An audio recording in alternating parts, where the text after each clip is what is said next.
funil de vendas, ele é uma forma estruturada de organizar a jornada de compras de um cliente em determinada organização. Isso não significa que aquele cliente vai efetivamente comprar. Ou seja, o funil de vendas ele tem lá no topo, né, os leads, os prospects, né, as pessoas que estão interessadas ou simplesmente o target daquela organização, e ele vai se afunilando à medida que o cliente vai passeando por esse, vai evoluindo nesse funil. Ou seja, você começa com uma boca bem larga, de várias pessoas que são público-alvo, depois a gente vai afunilando para as pessoas que de fato se interessam, até que a gente consiga um contato, até que a gente consiga algum tipo de aproximação, uma proposta, e a gente converta esse cliente efetivamente em cliente. Eu costumo dizer que o funil, né, ele é em formato de funil mesmo, mas todo mundo que trabalha na área de vendas tem como sonho que o funil seja assim. Ou seja, às vezes a gente tem um esforço bem grande lá em cima para poder fazer uma conversão que não é tão grande aqui embaixo. Então, quanto mais inteligente for a maneira como a gente lida com cada uma das etapas, mais a gente vai conseguir a evolução desse cliente e com isso a gente vai conseguir aumentar a nossa taxa de conversão. Então, o funil, inclusive, ele permite a gente entender, né, como é que está a taxa de conversão em cada uma das suas etapas. É importante que a gente olhe para ele para poder entender se o esforço que a gente está fazendo está gerando ou não resultado.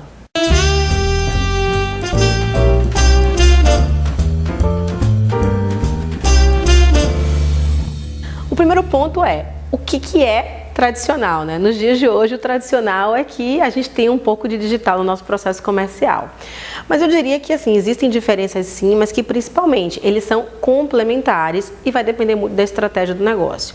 Quando a gente pensa em ciclo de vendas, a gente está falando do processo, né? Entre o primeiro contato que a gente tem com o cliente até esse cliente se tornar fechar um negócio e efetivamente fazer um processo de recompra, por isso que ele é cíclico, né?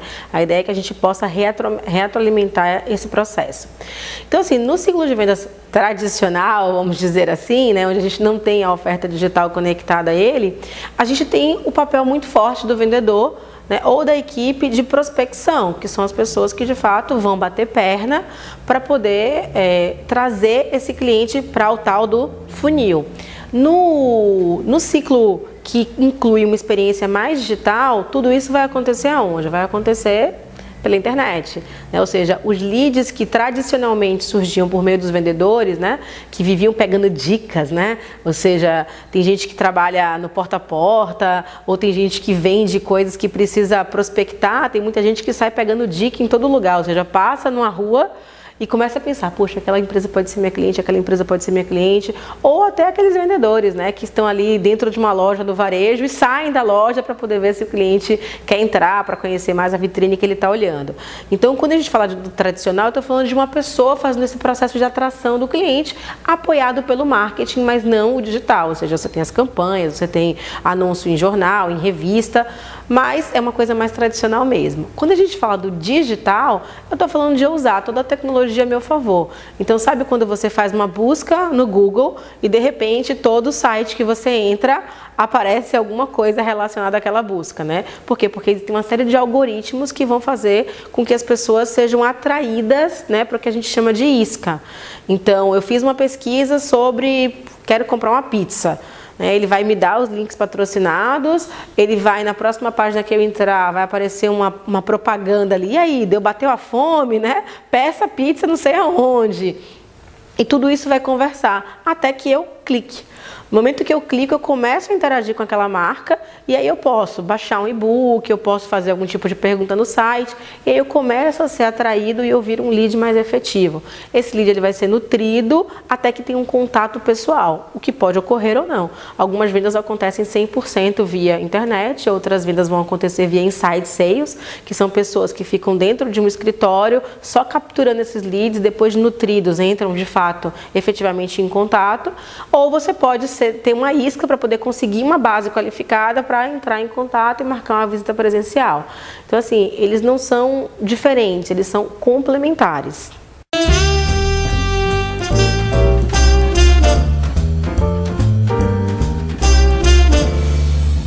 Existe sim.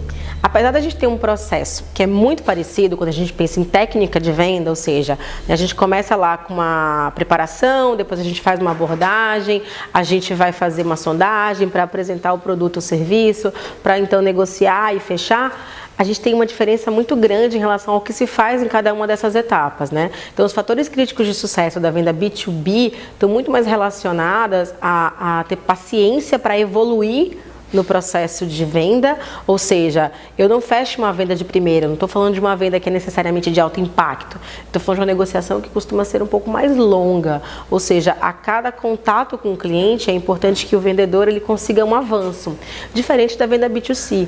A venda B2C ela costuma ser uma venda muito mais de impacto. O que significa isso? Que muitas vezes o vendedor vai ter uma única oportunidade de fechar aquela venda, e isso acaba fazendo com que as diferenças apareçam. Então, por exemplo, na preparação de uma venda B2B, a gente está falando de muita pesquisa, a gente está falando de você entender aquele cliente, a gente está falando de você olhar no seu histórico se aquele cliente já comprou alguma coisa, de investigar qual que é o potencial de compra daquele cliente. Quanto que numa venda B2C, né, que acontece muitas vezes no varejo, vamos pensar assim, a preparação eu chego na loja, né, eu confiro se tudo que eu estou oferecendo tem no estoque, eu vejo se os meus produtos estão precificados, eu verifico se a minha seção está organizada, eu me uniformizo, né? E eu estou pronto para vender. Então, assim, apesar das etapas serem as mesmas, a gente tem na venda B2B um ciclo muito mais longo, normalmente muito mais longo, né? Na venda B2C ele costuma ser praticamente imediato. E a gente tem as diferenças de fatores críticos de sucesso que permitem um avanço na venda.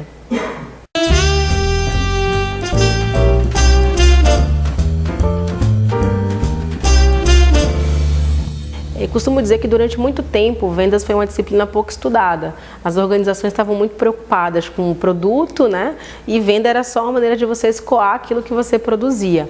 Hoje, a venda ela se tornou o coração da empresa. Então, as organizações estão olhando mais para os times de vendas, mas muitas vezes atuando da mesma maneira, ou seja, achando que vender tem mais a ver com braço e perna do que com cabeça. Então, um fator crítico de sucesso para a venda, tanto B2B quanto B2C, é fazer um planejamento maior, é garantir clareza de objetivo, mas também uma clareza de estratégia, é garantir que você tenha os recursos adequados, que você tenha uma equipe competente e motivada. Quando você soma tudo isso, você começa a entender que a venda ela é muito mais cabeça e muito mais coração do que efetivamente braço e perna. Então é importante que a gente consiga unir essas coisas e fazer uma venda cada vez mais inteligente.